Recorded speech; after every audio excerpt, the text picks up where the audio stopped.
नमस्कार दोस्तों, स्वागत है आपका एक बार फिर से आज की बड़ी और ताजा खबरों में। वहीं पहली बड़ी खबर, 4 मई से घरेलू उड़ान शुरू करेगा एयर इंडिया, कुछ चुनिंदा रूट्स पर मिलेंगी सेवा। दरअसल 4 मई को लॉकडाउन खत्म होने के बाद एयर इंडिया घरेलू उड़ान की सेवा शुरू करेगा। यह सेवा कुछ चुनिंदा रूट्स के लिए होंगी। वहीं अगली बड़ी खबर, देश में कोरोना के 14,378 मरीज, 23 राज्यों के जमात की वजह से केसों में हुई बढ़ोतरी। दरअसल देश में कोरोना संक्रमित मरीजों की संख्या बढ़कर 14,378 हो गई। वहीं इसमें से 4,291 केस तबलीगी जमात से जुड़े हुए हैं। पिछले 24 घंटे में 43 लोगों की मौत हो गई।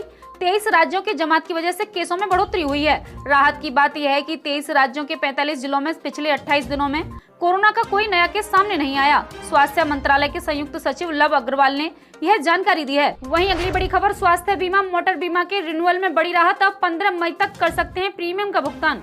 दरअसल कोरोना वायरस महामारी प्रकोप के बीच आम आदमी को होने वाली कठिनाइयों को देखते हुए केंद्र ने थर्ड पार्टी मोटर बीमा और स्वास्थ्य बीमा पॉलिसी धारकों के लिए कुछ राहत दी है।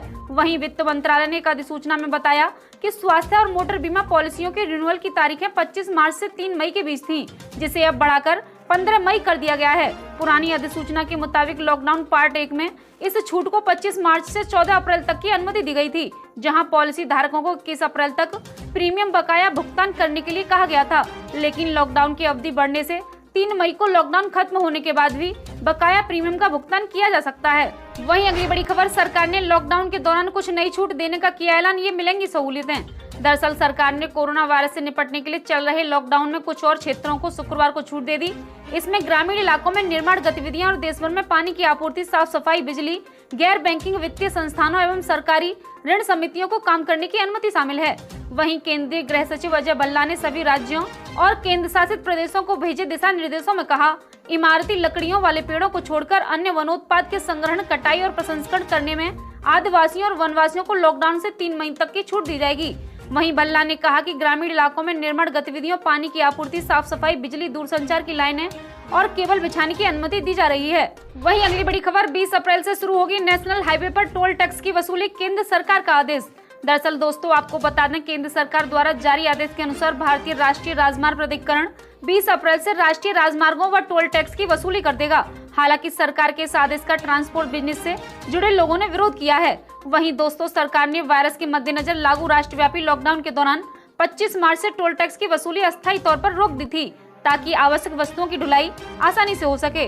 वहीं आपको जानकारी देते हुए सड़क परिवहन एवं राजमार्ग मंत्रालय ने NHAI को लिखे पत्र में कहा, केंद्रीय गृह मंत्रालय द्वारा सभी ट्रकों और अन्य मालवाहक वाहनों को राज्य के भीतर और राज्यों में आवागमन के लिए जो छूट दी गई थी, उसी संबंध में NHAI को गृह मंत्रालय के आदेश का पालन सुनिश्चित करने के लिए जरूरी कार्रवाई करनी चाहिए। टोल टैक्स की वसूली 20 अप्रैल 2020 से की जानी चाहिए। वहीं अगली बड़ी खबर, किसानों के लिए लॉन्च हुआ किसान रथ ऐप, अब ओला और उबर की तरह बुक कराएं ट्रक और ट्रैक्टर। दरअसल केंद्र सरकार ने किसानों और फसल व्यापारियों के लिए ओला उबर की तर्ज पर ऐप बेस्ड ट्रक और ट्रैक्टर उपलब्ध कराने की सुविधा चालू की है। इस ऐप का नाम किसान रथ है। इसे गूगल प्ले स्टोर पर डाउनलोड किया जा सकता है। इस समय किसान अपने किसी निजी साधन या कोई दूसरी व्यवस्था करके फसलों को मंडी ले जाना या मंडी से कहीं और ले जाना, एक राज्य से दूसरे राज्य में ले जाना, इसके लिए सीजन जब पीक पर आता है तो कई बार फसलों और उपज को ले जाने के लिए बहुत बड़ी समस्या खड़ी हो जाती है। किसानों को ट्रांसपोर्ट्स के मुंह मांगे दाम देने पड़ते हैं। इस समस्या का हल केंद्रीय कृषि मंत्रालय ने निकाला है। केंद्रीय कृषि मंत्री नरेंद्र सिंह तोमर ने किसान रथ ऐप की शुरुआत की है। इसके तहत किसानों को ट्रक और ट्रैक्टर मुहैया कराए जाएंगे और इसका ऑपरेशन ठीक वैसे ही होगा जैसे ओला और उबर का होता है। किसान इस सुविधा का उपयोग करने के बाद में रेटिंग्स भी देंगे। वहीं अगली बड़ी खबर, 20 अप्रैल से ऑफिस जाने वालों को रखना होगा कुछ बातों का ध्यान, कोरोना से बचना है जरूरी। दरअसल भारत में 20 अप्रैल से लॉकडाउन में कुछ रियायत दी जाने वाली है। इसके तहत कुछ दफ्तरों में काम शुरू होगा तो कुछ उद्योग धंधे भी शुरू हो जाएंगे, लेकिन इनको लेकर सरकार ने कुछ गाइडलाइंस भी बनाई हैं, जिसको मानना सभी के लिए अनिवार्य होगा। उदाहरण के तौर पर कुछ फैक्ट्रियां खोलते समय मालिकों को ध्यान में रखना होगा कि वो अपने कर्मचारियों को इसके आसपास ही रहने की जगह मुहैया करवाएं। दरअसल ऐसा इसलिए किया गया जिससे वे आने जाने में होने वाले संक्रमण के खतरे से बचे रहें। इसके बावजूद एक बात सच यह भी है, हर काम सरकार के जिम्मे छोड़ देना सही नहीं है। इसके लिए हमें खुद को बदलना होगा और दूसरों को भी जागरूक करना होगा। वहीं घर से निकलते समय अपने साथ साबुन या सैनिटाइजर ले जाना ना भूलें। रास्ते में किसी भी तरह की रेलिंग, दरवाजे को न छुएं। कुछ समय के अंतराल पर अपने हाथों को धोते रहना है। ऑफिस या रास्ते में किसी दूसरे व्यक्ति से दूरी बनाकर रखें। ऑफिस में अपना खाना अलग खाएं। यदि आपको जुकाम या खांसी है तो किसी भी सूरत में ऑफिस न जाएं। अपने हाथों को मुंह पर लगाने से बचे रहें। इसलिए 20 अप्रैल से जो कोई अपने काम के लिए घर से बाहर पैर निकालेगा उसको कुछ बातों का बेहद कड़ाई से पालन करना होगा। घर से बाहर निकलने से पहले अपने मुंह को पूरी तरह कवर करना कभी नहीं भूलें। वहीं अगली बड़ी खबर, जरूरतमंदों तक खाना और राशन पहुंचाने के लिए नोएडा प्राधिकरण ने स्थापित किया कॉल सेंटर। दरअसल दोस्तों, आपको बता दें कि कोरोना काल में सरकार और प्रशासन की फिलहाल प्राथमिकता यह है कि जरूरतमंदों तक खाना पहुंच सके, क्योंकि लॉकडाउन के चलते देश में हजारों लाखों लोग ऐसे हैं जिनके सामने 2 वक्त की रोटी की समस्या खड़ी हो गई है। इसी को ध्यान में रखते हुए नोएडा प्राधिकरण ने एक कॉल सेंटर भी स्थापित कर दिया, जहां पर जनता फोन करके राशन और खाने की मांग कर सकती है। उस मांग के अनुसार प्राधिकरण लोगों के पास में खाना और राशन मुहैया करवा रहे हैं। नोएडा प्राधिकरण द्वारा स्थापित किए गए इस कॉल सेंटर को सिटीजन कॉल सेंटर भी नाम दिया गया है। इसका मकसद नोएडा में रहने वाले लोगों के सामने आने वाली खाने पीने की दिक्कत को दूर करना है। अगर किसी को कोई दिक्कत है तो वह प्राधिकरण के नंबर 180041922211 पर फोन करके अपनी मांग कर सकता है या शिकायत भी दर्ज करवा सकता है, जिसके बाद कॉल सेंटर में मौजूद लोग उनका नाम, पता और जरूरत को एक रजिस्टर में नोट कर लेते हैं। इसके बाद प्राधिकरण के अधिकारी जरूरत के मुताबिक यह जानकारी राशन वाले विभाग में या फिर तैयार खाने वाले विभाग में भेज देते हैं और वहां से खाना और राशन वितरित करने का काम शुरू हो जाता है। वहीं अगली बड़ी खबर, लॉकडाउन में डगमगा रही अर्थव्यवस्था, सरकार ने जरूरत की चीजों का उत्पादन शुरू कर दिया। दरअसल कोरोना वायरस संक्रमण को रोकने के लिए जारी लॉकडाउन से डगमगा रही अर्थव्यवस्था की पटरी पर लाने के लिए जम्मू कश्मीर सरकार ने कुछ आवश्यक जरूरतों की चुनिंदा औद्योगिक इकाइयों में उत्पादन शुरू करने की हामी भर दी है। कुछ सूत्रों को माने तो पहले चरण में ऐसी चुनिंदा करीब 20 इकाइयों को उत्पादन की सशर्त इजाजत दी जाएगी। वहीं सूत्रों की माने तो जम्मू कश्मीर प्रदेश सरकार जिन्हें औद्योगिक इकाइयों को उत्पादन की सशर्त इजाजत दे सकती है, उसमें आटा, दाल, चावल, फार्मा, साबुन, खाद्य तेल, जूस समेत 20 इकाइयां शामिल हैं। गौरतलब है कि लॉकडाउन के तुरंत बाद से ऐसी इकाइयों में काम पहले भी चल रहा था, लेकिन अब सरकार ने इस जरूरी वस्तुओं के उत्पादन से जुड़ी सभी इकाइयों में काम करने का फैसला किया है। दरअसल प्रधानमंत्री नरेंद्र मोदी ने 20 अप्रैल से उत्पादन क्षेत्र में कुछ रियायत देने की घोषणा की थी, जिसके बाद जम्मू कश्मीर के मुख्य सचिव ने प्रदेश में औद्योगिक इकाइयों को चलाने के लिए दिशा निर्देश जारी कर दिए हैं। इन दिशा निर्देशों को जारी करने के साथ ही यह भी स्पष्ट किया गया कि अगर कोई इकाई इन दिशा निर्देशों का उल्लंघन करती है तो उसकी अनुमति रद्द कर दी जाएगी। वहीं अगली बड़ी खबर, उद्धव ठाकरे सरकार का आदेश, मकान मालिक अपने किराएदारों से ना ले 3 महीने का किराया। दरअसल कोरोना संकट से निपटने के लिए केंद्र के साथ साथ राज्य सरकार भी पुरजोर कोशिश में जुटी हुई है। इस बीच महाराष्ट्र सरकार ने लॉकडाउन के कारण फंसे लोगों को लेकर बड़ा ऐलान किया है। महाराष्ट्र सरकार ने आदेश जारी कर कहा कि कोई भी मकान मालिक अपने किराएदारों से 3 महीने का किराया न वसूले।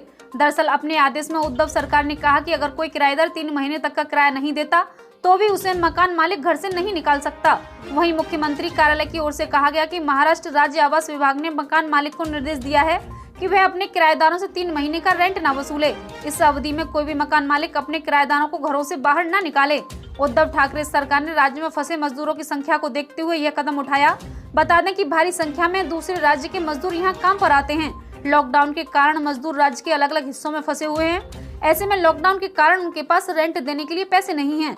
इस कारण उन्हें डर सता रहा है कि मकान मालिक घर से बाहर न निकाल दें। इसी कारण सरकार ने यह फैसला लिया है। वहीं अगली बड़ी खबर, लॉकडाउन के बीच चीनी मिल के प्रवासी मजदूरों को घर जाने की इजाजत देगी महाराष्ट्र सरकार। दरअसल दोस्तों, आपको बता दें कि महाराष्ट्र सरकार ने लॉकडाउन के बीच चीनी मिलों में 1 लाख से अधिक प्रवासी मजदूरों को अपने अपने गांव लौटने की इजाजत देने का फैसला किया है। साथ ही उनकी कोविड-19 की जांच कराई जाएगी।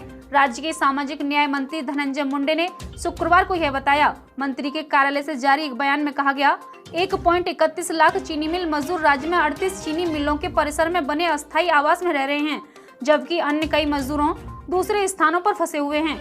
हालांकि इन प्रवासी मजदूरों को अपने गांव लौटने की इजाजत देने के लिए जिले से दूसरे जिले में भारी संख्या में लोगों की आवाजाही होगी।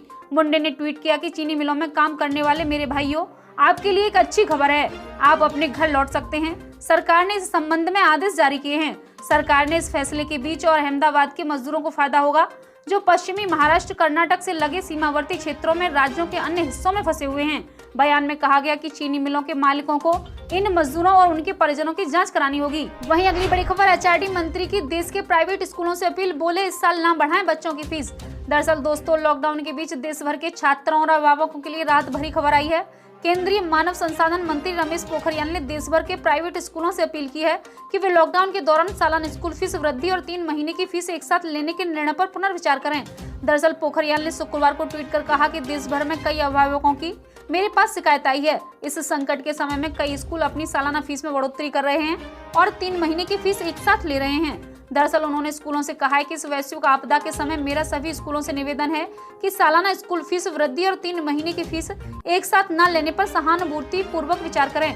दरअसल उन्होंने एक ट्वीट में कहा कि प्रधानमंत्री नरेंद्र मोदी ने इस महामारी के समय मानवीय मूल्यों को प्राथमिकता देने का आग्रह किया है। इस परिप्रेक्ष्य में आशा है कि सभी स्कूल अपने टीचर्स को पूरे स्टाफ को समय पर सैलरी उपलब्ध कराने की चिंता कर रहे होंगे।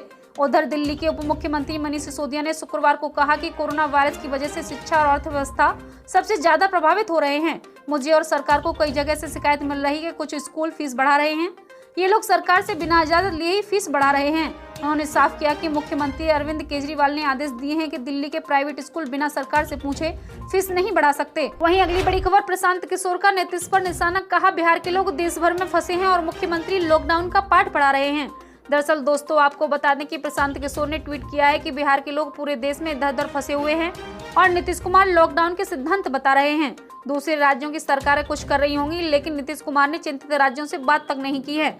उन्होंने प्रधानमंत्री की मुख्यमंत्रियों के साथ बैठक में यह मुद्दा भी नहीं उठाया। दरअसल एक समय नीतीश कुमार के करीबी माने जाने वाले प्रशांत किशोर अपने राजनीतिक मतभेदों के चलते जदयू से अलग हो गए थे। उन्होंने ट्वीट में एक समाचार रिपोर्ट संलग्न की है जो उत्तर प्रदेश सरकार द्वारा राजस्थान के कोटा से अपने छात्रों को लाने के लिए बस भेजने पर नीतीश की आपत्ति के बारे में है। वहीं बता दें कि नीतीश कुमार ने योगी सरकार के कोटा बस भेजने के फैसले को लॉकडाउन का माहौल उड़ाना बताया है। उन्होंने राजस्थान सरकार से बसों का परमिट वापस लेने और कोटा में ही विद्यार्थियों को सुविधा व सुरक्षा देने की मांग की है। नीतीश कई बार यह कह चुके हैं, इस तरह से सड़क मार्ग से लोगों के आने जाने से लॉकडाउन के साथ खिलवाड़ होता है। बता दें कि राजस्थान सरकार की सहमति के बाद यूपी सरकार ने अपनी 300 बसें कोटा भेजकर वहां से फंसे अपने राज्य के छात्रों को निकाल रही है। घर लौटने की अफरा तफरी के बीच सोशल डिस्टेंसिंग की धज्जियां उड़ गईं। छात्र जैसे तैसे बस पर सवार होने लगे हैं, जिसको लेकर लॉकडाउन उल्लंघन एक अलग ही विवाद खड़ा हो गया है। वहीं मौसम अपडेट, अगले 24 घंटों के दौरान संभावित मौसम। अगले 24 घंटों के दौरान पूर्वोत्तर भारत में तेज हवाओं के साथ मूसलाधार बारिश कई जगहों पर हो सकती है। उत्तर पूर्वी उत्तर प्रदेश, बिहार के कुछ हिस्सों में, मध्य प्रदेश, उत्तरी छत्तीसगढ़ के कुछ हिस्सों में हल्की से मध्यम बारिश के आसार हैं। पश्चिम बंगाल, उत्तरी तटीय आंध्र प्रदेश, उड़ीसा, आंतरिक तमिलनाडु, आंतरिक कर्नाटक, उत्तरी पंजाब और उत्तरी हरियाणा में 1-2 स्थानों पर बारिश हो सकती है। केरल में पहले की तरह बादल छाए रहेंगे और छिटपुट बारिश जारी रहेगी। ये थी अब तक की बड़ी खबरें। कृपया वीडियो को लाइक करें, शेयर करें, सब्सक्राइब करें। जल्दी मिलते हैं नेक्स्ट अपडेट के साथ, तब तक के लिए धन्यवाद।